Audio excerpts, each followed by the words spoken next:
साल 2014 से शुरू हुआ बकैती काल अब हिंदुस्तान की हर एक संस्था के भीतर घुस गया है।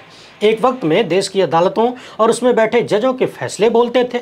अब फैसले तो गूंगे और बहरे होते हैं, मगर मिलाड़ लोग बहुत बोलते हैं, कभी भारत की जमीन पर तो कभी विदेशी धरती पर। यानी ऐसा लग रहा है कि सबको एक मुश्त टारगेट दे दिया गया है कि फैसलों में सरकार का काम करिए और भाषणों में जनता की बात करिए, संविधान और लोकतंत्र की बात करिए। जी हाँ, एक बार फिर से भारत के चीफ जस्टिस विदेशी धरती पर जाकर बहुत तगड़ा वाला भाषण दिए हैं। आसान भाषा में कहें तो विश्व गुरु को कंपटीशन देने वाला भाषण। मगर जैसे ही आप हुजूर के भाषण का डीएनए टेस्ट करते हैं, रिपोर्टें पलट जाती है। उधर सुप्रीम कोर्ट ने एक दिन में लगातार 2 ऐसे एक्शन लिए जिनसे सवाल पैदा हो गया कि देश की जनता सुप्रीम कोर्ट को भी आखिरी उम्मीद के तौर पर देखे या वहां भी जाना छोड़ दे। साफ हो जाना चाहिए। विदेशी जमीन पर चीफ जस्टिस ने अपनी निचली जाति का भी जिक्र किया और भी बहुत कुछ बोले। कानून और न्याय को लेकर लंबी चौड़ी बातें कही। उन सब का पोस्टमार्टम तो करेंगे ही, साथ ही बात करेंगे मध्य प्रदेश की उस रिपोर्ट की जो ओबीसी समुदाय को झटका देने वाली है और सवाल उठाती है कि मध्य प्रदेश में लगभग 2 दशक तक राज करने वाले शिवराज सिंह चौहान और अभी वाले मुख्यमंत्री यादव जी दोनों ओबीसी समाज से आते हैं, फिर भी सरकारी नौकरियों में ओबीसी समाज का हाल इतना बदहाल क्यों है। जब आप देखेंगे कि ओबीसी की आबादी कितनी है और उनकी हिस्सेदारी कितनी है तो खोपड़िया चकरा जाएगी। मध्य प्रदेश की यह कहानी सच में चौंकाने वाली है। आगे बढ़ने से पहले आप सभी से एक छोटी सी अपील है, पहली बार है तो चैनल को सब्सक्राइब करके घंटी बजा दीजिए टन से। हर एक वीडियो को लाइक और शेयर करना जरूरी होता है, तभी आपका चैनल मजबूत होगा। इसके अलावा आपको मालूम है कि हम किसी धन्ना सेठ या राजनीतिक दल के दम पर नहीं चलते, तभी खुलकर उन मुद्दों पर बात हो पाती है जिन्हें छुपाने के लिए गोदी मीडिया को पैदा किया गया है। हमारा काम पसंद आता हो तो इस QR कोड या अपने मोबाइल नंबर का प्रयोग करते हुए जो भी हो सके आर्थिक सहयोग भेजने का प्रयास जरूर करें। बहुत बहुत धन्यवाद। भाजपाई नेताओं के अनुसार देश में अमृत काल चल रहा है और इस अमृत काल का एक का फार्मूला है कि बात होगी काम की और काम होगा नाम का। अभी भारत के चीफ जस्टिस ने हनोई में जाकर एक भाषण दिया। निश्चित ये भाषण सुनकर हनोई वाले एकदम गदगदिया गए होंगे। उन्हें लगा होगा कि वाह क्या चीफ जस्टिस है, इतनी अच्छी बातें कर रहे हैं। इनका सुप्रीम कोर्ट और इनकी न्यायपालिका तो देश के कमजोर लोगों को अपने कंधे पे बिठाकर घूमती होगी। मगर भारत की न्यायपालिका की हालत अमृत काल में क्या है, ये किसी से छुपी हुई नहीं है। सबसे पहले जरा सुन लीजिए कि हुजूर ने हनोई में कहा क्या है। चीफ जस्टिस ने कहा कि न्याय देते वक्त विविधता और समावेशन को केंद्र में रखना जरूरी होता है, क्योंकि कानून अपना असली अर्थ तभी पाता है जब वो सबसे कमजोर की रक्षा करता है। ध्यान से सुनते जाइए। हुजूर का कहना है कि कानून अपना असली अर्थ तभी पाता है जब वो सबसे कमजोर की रक्षा करता है। चीफ जस्टिस ने कहा कि संविधान ने उनके जीवन को बदल दिया। कहते हैं कि मैं एक निचली जाति में जन्मा हूं, लेकिन संविधान ने मेरी गरिमा को हर नागरिक के समान माना। ध्यान से सुनिए। चीफ जस्टिस ने विदेशी धरती पर कहा कि मेरा जन्म निचली जाति में हुआ, लेकिन मेरे संविधान ने मेरी गरिमा को बाकी नागरिकों के बराबर माना। चीफ जस्टिस ने कहा कि समानता, सामाजिक न्याय और गरिमा के सिद्धांत लाखों वंचित लोगों की आकांक्षाएं हैं और गौतम बुद्ध, महात्मा गांधी और डॉक्टर अंबेडकर की सोच से प्रेरित होकर हमने न्याय को सामाजिक विषमता समाप्त करने का साधन माना है। यानी समाज में जो अलगाव है, जो गैर बराबरी है, उसको समाप्त करने का साधन न्याय को हुजूर ने माना है। आगे वकीलों की भूमिका पर बोलते हुए इन्होंने कहा कि वकीलों को संवैधानिक मूल्यों, निष्पक्षता और समावेशिता को भी अपने पेशे में लागू करना चाहिए। वंचित समुदायों के वकीलों को अवसर देना चाहिए। महिलाओं के प्रति पूर्वाग्रह को समाप्त करना चाहिए। चीफ जस्टिस ने कहा कि समानता महिलाओं को मौका देने से वंचित रखकर नहीं आएगी, बल्कि उन्हें निर्णय की स्वतंत्रता देकर समानता की प्राप्ति होगी। अब मैं हुजूर की एक एक बात को फिर से याद दिलाता हूं और साथ में भारत की न्यायपालिका से निकल रहे उस सच को भी सुना रहा हूं जो लोगों का भरोसा कमजोर करता जा रहा है। चीफ जस्टिस ने कहा कि कानून का सच्चा अर्थ तभी निकलता है जब वो सबसे कमजोर की रक्षा करता है। अब आप अपने स्क्रीन पर सुप्रीम कोर्ट के इस फैसले को देखिए। नेहा सिंह राठौर को आप में से ज्यादातर लोग जानते होंगे। गायकी के माध्यम से सत्ता से सवाल करती हैं, अलग अलग मुद्दों पर आलोचना करती हैं। हाल ही में जब पहलगाम की घटना हुई तो इन्होंने सोशल मीडिया पर एक वीडियो अपलोड किया जिसमें मोदी सत्ता पर कटाक्ष करते हुए इन्होंने पहलगाम का बदला लेने और उसके नाम पर वोट मांगने की आलोचना की, जिसमें मोदी सत्ता पर इन्होंने कटाक्ष किया और ऐसी घटनाओं पर वोट मांगने की आलोचना की। कुल मिलाकर इन्होंने जो कुछ भी कहा या बोला था उसमें शायद ही आपको कुछ ऐसा नजर आए जो कानूनों का उल्लंघन करता हो, जो गलत हो। मगर इनके खिलाफ तरह तरह की गंभीर धाराओं में मुकदमे दर्ज कर लिए गए, जबकि नेहा ने अपने गीत के माध्यम से जो बोला वो 100% सही साबित हुआ। इन्होंने कहा था कि ऐसी घटनाओं के नाम पर प्रधानमंत्री वोट मांगेंगे। आपने देखा था 2019 में भी पुलवामा के बाद इन्होंने देश की जनता से सैनिकों की लाशों पर वोट का कटोरा फैला दिया था, भीख मांग रहे थे। और अभी ऑपरेशन सिंदूर के बाद भी आपने देखा कि बिहार में जाकर हुजूर ने कहा कि मेरी रगों में खून नहीं गर्म सिंदूर दौड़ रहा है। अब सिंदूर गर्म कैसे दौड़ रहा है ये आपको भी पता है। तो ये वोट मांगना नहीं तो क्या है। मगर इस मामले में एफआईआर रद्द करवाने जब नेहा इलाहाबाद हाईकोर्ट जाती हैं तो इलाहाबाद हाईकोर्ट कहता है कि प्रथम दृष्टया एक संगीन अपराध का संकेत मिल रहा है। प्रधानमंत्री का नाम अपमानजनक और असम्मानजनक तरीके से इस्तेमाल किया गया। गृह मंत्री को भी निशाना बनाया गया, मानो ये लोग भगवान हो गए। यानी लोकतंत्र में सत्ता में बैठे लोगों से सवाल करना, उनकी आलोचना करना इलाहाबाद हाईकोर्ट की नजर में अपराध बन गया और उन्होंने एफआईआर रद्द करने से मना कर दिया। लेकिन जरा सोचिए, उसी इलाहाबाद हाईकोर्ट के एक जज जस्टिस शेखर यादव सरेआम नफरती भाषण देते हैं, रूढ़िवादी बातें करते हैं, बंटवारे वाली बात करते हैं, देश के एक बड़े वर्ग को अनाप शनाप बोलते हैं। क्या वो अपराध नजर नहीं आना चाहिए था? मगर वो किसी को नजर नहीं आया और राजनीतिज्ञों से सवाल करना अपराध बन गया। मामले को लेकर सुप्रीम कोर्ट पहुंची और सुप्रीम कोर्ट ने भी याचिका को खारिज कर दिया। सोचिए, नेहा पर आरोप लगा है कि उन्होंने भड़काऊ सोशल मीडिया पोस्ट किया, भारत की संप्रभुता, एकता और अखंडता को खतरे में डाल दिया। यानी इस देश के प्रधानमंत्री से, सरकार से सवाल करना, उनकी आलोचना करने से देश की संप्रभुता, एकता और अखंडता सब खतरे में आ जाती है। मगर इलाहाबाद हाई कोर्ट के एक जज सरेआम मुसलमानों को अनाप शनाप बोलते हैं, उससे देश की एकता और अखंडता खतरे में नहीं आती। दिल्ली हाई कोर्ट के एक जज साहब के घर में करोड़ों रुपए कैश पकड़ा जाता है, वहां न्यायपालिका की स्वतंत्रता खतरे में नहीं आती। सुप्रीम कोर्ट में बैठे जज साहब लोग भाजपाई नेताओं के बुलावे पर डिनर करने चले जाते हैं, हलवा पूड़ी खाते हैं, भाजपाई नेताओं के साथ ऊंट गाड़ी पर घूमते हैं, तब भी सुप्रीम कोर्ट यानी न्यायपालिका की निष्पक्षता खतरे में नहीं आती। सरकार की आलोचना करने से देश खतरे में आ जाता है। इसी देश में पूर्व चीफ जस्टिस चंद्रचूड़ प्रधानमंत्री को अपने घर बुलाकर गणेश आरती करते हैं, घंटी बजाते हैं, तब भी इस देश की न्यायपालिका खतरे में नहीं आती। लेकिन नेहा के सवालों से 140 करोड़ का देश, उसकी संप्रभुता, उसकी एकता और अखंडता सब खतरे में आ जाती है। जबकि कथित रूप से चीन ने 4000 स्क्वायर किलोमीटर जमीन हमारी कब्जा रखा है, उससे देश खतरे में नहीं आता। आतंकवादी दिन दहाड़े घुसकर हमारे 26 लोगों को मार देते हैं और गृह मंत्री इतनी भी शर्म नहीं दिखाते कि पद से इस्तीफा दे दें। मणिपुर 2 साल तक लगातार जलता रहता है, हमारे देश की महिलाओं को नंगा करके घुमाया जाता है, किसी को कोई फर्क नहीं पड़ता। मगर सवालों से संप्रभुता खतरे में आ जाती है। और ध्यान रखिएगा, इसी सुप्रीम कोर्ट के भीतर हाल ही में एक सेठ के बेटे को लेकर वंतारा का मामला पहुंचा था। 20 दिन के भीतर एसआईटी बनी, रिपोर्ट आई, सीलबंद रिपोर्ट को स्वीकार करते हुए सुप्रीम कोर्ट ने सेठ के बेटे को हमेशा के लिए सुरक्षित बना दिया। हालांकि अपनी पहली वीडियो में ही मैंने कहा था कि ये पूरा सिस्टम ही यही था कि जैसे आपने सुना होगा कि किसी को बंदूक का लाइसेंस बनवाना है तो वो खुद ही साजिश करके अपने ऊपर हमला करवा लेता है ताकि लाइसेंस वाला जल्दी बन जाए, अपनी जान को खतरा दिखाकर। सेठ के मामले में भी कुछ ऐसी ही कहानी नजर आई। मगर 20 दिन के भीतर सब कुछ कंप्लीट हो जाना अपने आप में सवालिया निशान खड़े करता है। इसी देश की न्यायपालिका दूसरे सेठ अडानी को खुद ही जज बना देती है और कहती है कि आपको जिसका जितना वीडियो मिटाना है बताइए और हमें भी मत बताइए, आप अपने मन से सब डिलीट करवा दीजिए। और सरकार भी तुरंत एक्टिव हो जाती है। पिछले दिनों हमने आपको दिखाया था, नेहा राठौर के मामले में सुप्रीम कोर्ट को गहराई से कवर करने वाले पत्रकार सौरभ दास ने लिखा कि यह कितना भयावह है, सुप्रीम कोर्ट को बचाव के लिए आगे आना चाहिए था।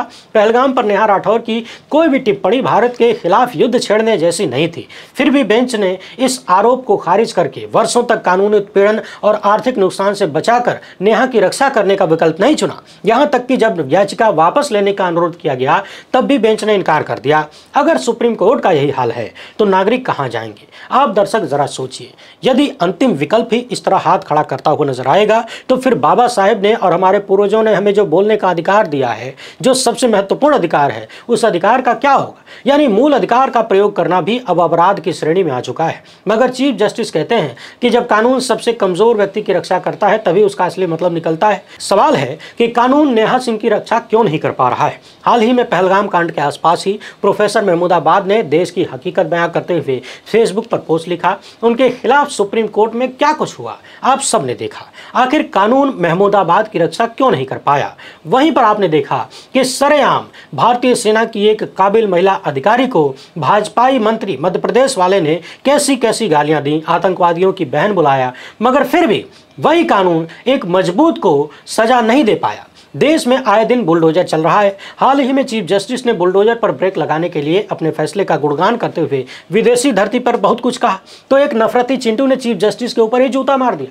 बुलडोजर के पीड़ित ज्यादातर विपक्षी पार्टियों के लोग हैं, यानी कमजोर हैं सत्ता पक्ष की तुलना में, या फिर गरीब हैं, दलित हैं, अल्पसंख्यक हैं। आखिर कानून उन कमजोर लोगों की रक्षा क्यों नहीं कर पाता है? कानून अपना काम वहां क्यों नहीं कर पा रहा? सोनम वांगचुक के बारे में कौन नहीं जानता। उन्होंने देश की सेना के लिए स्पेशल टेंट बनाया, लद्दाख के भविष्य के लिए अपना पूरा जीवन खपा दिया, पूरी दुनिया के पर्यावरण को लेकर चिंतित हैं, उस पर काम करते हैं, और उन्हीं को राष्ट्रीय सुरक्षा कानूनों के तहत कैद में रखा गया है। आखिर कानून उनकी रक्षा क्यों नहीं कर पा रहा है? हाल ही में राहुल गांधी की वोट चोरी के खुलासे को लेकर सुप्रीम कोर्ट में याचिका गई, उस पर सुप्रीम कोर्ट ने सुनवाई से ही इनकार कर दिया। सवाल है कि इस देश में वो कौन सा अधिकार है जो अमीर गरीब सबको एक लाइन में खड़ा करता है? सीधा सा जवाब है वोटिंग का अधिकार। मगर गरीब को अपना वोट खतरे में नजर आ रहा है, कमजोर लोगों को अपना संवैधानिक अधिकार लुटता हुआ नजर आ रहा है, तो फिर कानून कमजोर के वोट की रक्षा क्यों नहीं कर पा रहा है? इस देश में उमर खालिद, शर्जील इमाम, गुलफिसा फातिमा जैसे न जाने कितने नौजवान सालों से जेलों में बंद हैं। कोई सुनवाई नहीं, कोई तारीख नहीं,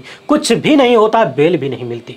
जरा सोचिए, क्या ये कमजोर नहीं है? क्या ये बहुत मजबूत हैं? अगर कमजोर हैं तो फिर कानून इनकी रक्षा क्यों नहीं कर पा रहा है? कुछ दिनों पहले उत्तर प्रदेश के रायबरेली में एक दलित को पीट पीट कर मार दिया गया, जान ले ली गई। सवाल है कि कमजोर की रक्षा यहाँ पर कानून क्यों नहीं कर पा रहा है? हरियाणा में एक दलित IPS जातिगत भेदभाव के कारण अपना जीवन खुद ही समाप्त कर लेते हैं, जिनकी पत्नी खुद IAS है, अच्छे खासे परिवार से हैं ये लोग, मगर फिर भी वो परिवार भी न्याय के लिए तड़प रहा है। अब तक कुछ भी नहीं हुआ, अब तक बॉडी का पोस्टमार्टम भी नहीं करा पाए। लोग DGP को हटाने की मांग कर रहे थे, क्योंकि DGP पर काफी गंभीर आरोप खुद IPS वाई पूरन कुमार ने लगाए थे अपने नोट के जरिए, मगर DGP को हटाने की बजाय छुट्टी पर भेजा जा रहा है। अब आप बताइए कि किसी को छुट्टी पर भेजना सजा देना होता है क्या, या फिर उसे बचाना होता है? सवाल है कि यहाँ कानून अपना काम क्यों नहीं कर पा रहा है? और खुद चीफ जस्टिस के मामले को याद करिए, उनके ऊपर सरेआम अदालत में जूता मार दिया गया, और जूता फेंकने वाला छाती तान के बार बार कह रहा है कि मैंने जो किया सही किया। इन्होंने कैसे कह दिया कि देश बुलडोजर से नहीं कानून से चलेगा? इन्होंने कैसे हमारे भगवान का अपमान कर दिया? वो व्यक्ति खुलेआम असंवैधानिक बातें कर रहा है, और चीफ जस्टिस ने खुद ही कानून का प्रयोग नहीं किया। हुजूर विदेशी धरती पर कह रहे हैं कि मैं एक निचली जाति में जन्मा हूं, लेकिन संविधान ने मेरी गरिमा को हर नागरिक के समान माना। सवाल है कि इस बात को सच कैसे माना जाए? आप भारत की न्यायपालिका के सबसे ऊंचे पद पर बैठे हैं और आपके ऊपर जूता फेंक दिया जाता है। संविधान ने यदि आपको बराबरी का नागरिक माना और अधिकार दिए, तो फिर कैसे कोई नफरती चिंटू आपके ऊपर जूता फेंक सकता है? हर तरफ चर्चा है कि दलित होने के कारण ऐसा हुआ, और यदि ऐसा है तो फिर आपने वो प्रयास क्यों नहीं किया कि उस चिंटू को एहसास हो कि आप भी बराबरी के नागरिक हैं? संविधान ने तो सबको बराबर बना दिया, मगर समाज ने तो बनने नहीं दिया। और फिर सवाल यह है कि आपके ऊपर जूता फेंका गया तो प्रधानमंत्री भी फोन करने लगे, लेकिन देश भर में दलितों के ऊपर जो अत्याचार हो रहे हैं, रायबरेली में जिस दलित की मॉब लिंचिंग कर दी गई, उन्हें पूछने वाला कौन है? आप कहते हैं कि संविधान ने मेरी गरिमा को हर नागरिक के समान माना। सवाल है कि क्या देश के हर दलित और कमजोर के साथ ऐसा ही हो रहा है? आप एक अच्छे खासे परिवार में पैदा हुए, आपके पिता कांग्रेसी राज में कई राज्यों के राज्यपाल रहे। जाहिर सी बात है, ज्यादातर समय हो सकता है आपको ऊंच नीच का एहसास भी ना हुआ हो, मगर जब जूता फेंका गया तब तो कम से कम अपने अधिकारों का प्रयोग किया जाना चाहिए था। क्या इतने बड़े पद पर बैठने के बाद भी कोई डर है? चीफ जस्टिस वकीलों को संवैधानिक मूल्यों, निष्पक्षता और समावेशिता के हिसाब से काम करने की सलाह दे रहे हैं, मगर सवाल यह है कि हुजूर, आप भी वकील रहे हैं, भाजपाई सत्ता ने ही आपको जज बनाया और फिर समय का खेल रचते हुए चीफ जस्टिस की कुर्सी तक पहुंचाया गया। वकील वही करेंगे ना जो अपने सीनियर को करता हुआ देखेंगे। सुप्रीम कोर्ट में रोस्टर के अनुसार मामलों का आवंटन नहीं होता। सोनम वांगचुक के मुद्दे पर ही रोस्टर के अनुसार सुनवाई चीफ जस्टिस को या होने वाले चीफ जस्टिस सूर्यकांत को या फिर जस्टिस MM सुंदरेश को करनी थी, मगर सुनवाई कोई और कर रहा है। आए दिन रोस्टर को लेकर सवाल उठते रहते हैं। सुप्रीम कोर्ट के ही जानी मानी अधिवक्ता इंदिरा जयसिंह ने पिछले दिनों इसे लेकर सवालिया निशान खड़े किए। तो यदि आप खुद को निष्पक्ष दिखाने में विफल हो रहे हैं, तो फिर दूसरों को ज्ञान कैसे ठेला जा सकता है? आप जिस तरह से एक कान में ज्ञान देंगे, सामने वाला दूसरे कान से उस ज्ञान को निकाल देगा। शायद बोलने वाले और सुनने वाले दोनों को पता है कि एक्टिंग चल रही है, मनोरंजन करके निकल लो। हुजूर कह रहे हैं कि महिलाओं के प्रति पूर्वाग्रह समाप्त करिए, मगर न्यायपालिका के भीतर ही महिलाओं के उत्पीड़न करने वालों को प्रमोशन मिल जाता है और शिकायत करने वाली महिला को तरह तरह से परेशान किया जाता है। जज साहब लोग दूसरी महिला जज से कहते हैं कि आइटम सॉन्ग पे डांस करो। तो सवाल यह है कि यहाँ वहाँ बड़ी बड़ी बातें बोलकर आखिर क्या जताने की कोशिश हो रही है? जो काम जज की कुर्सी पर बैठकर आप नहीं कर पा रहे या नहीं कर रहे जानबूझकर, क्या उसकी भरपाई भाषणों से की जा सकती है? सुप्रीम कोर्ट के ही तमाम जजों ने बार बार कहा है कि जज को नहीं बोलना चाहिए, उनके फैसलों को बोलना चाहिए। मगर अमृत काल में मिलाड लोगों के फैसले तो गूंगे बहरे होते हैं। जबान खूब चलती है, हर तरफ चर्चा है कि जजों ने बोल बोल के न्यायपालिका की गरिमा को और तार तार कर दिया है। आइए अब मध्य प्रदेश चलते हैं, आंकड़ों पर विशेष फोकस करिएगा। मध्य प्रदेश राज्य के 55 सरकारी विभागों से जो आंकड़े जुटाए गए हैं उनसे पता चला है कि 12,09,321 स्वीकृत सरकारी पद हैं और केवल 7,21,412 पदों पर लोग कार्यरत हैं। यानी मध्य प्रदेश में 4,87,909 पद खाली हैं सरकारी नौकरियों की। यानी मध्य प्रदेश में न जाने कितने लाख युवा बेरोजगार बैठे हैं। उस मध्य प्रदेश में लगभग 5 लाख पद खाली। और यह रिपोर्ट बता रही है कि एमपी में कुल स्वीकृत पदों में से आधे से अधिक यानी 50% से ज्यादा पद खाली हैं। और जो भरे हुए हैं उनमें भी ओबीसी समुदाय की हिस्सेदारी बेहद कम है।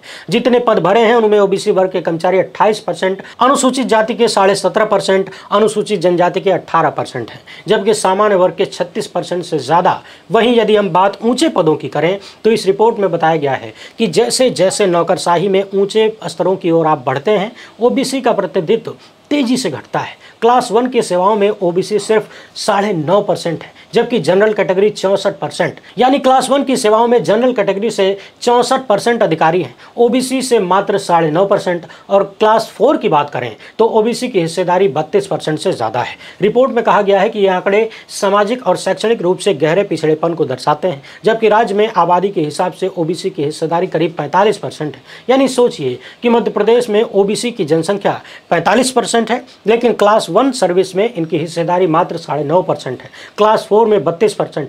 आपको बता दें कि ओबीसी वर्ग के 51% से ज्यादा भारतीय सेवाओं में पद खाली है, जबकि क्लास 1 में 68% से ज्यादा पद खाली है। ये रिपोर्ट बता रही है कि ऊंचे पदों पर सामान्य वर्ग का दबदबा बहुत ज्यादा है।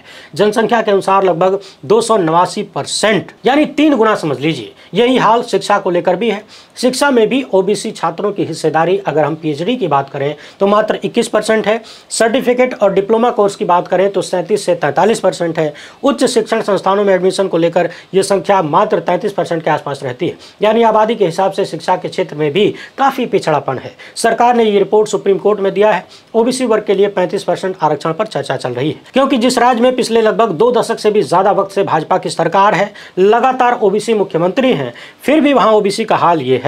और देश में ओबीसी प्रधानमंत्री हैं, तब भी अगर ओबीसी का हाल मध्य प्रदेश में ये है तो फिर क्या कहा जाए। जो कहना है कमेंट बॉक्स में कह दीजिए। फिलहाल इतना ही। वीडियो पसंद आई हो तो ज़्यादा से ज़्यादा लोगों तक पहुँचाएं। पहली बार है तो चैनल को सब्सक्राइब कर लीजिए। हमसे जुड़ने के लिए बहुत बहुत धन्यवाद। जय हिंद।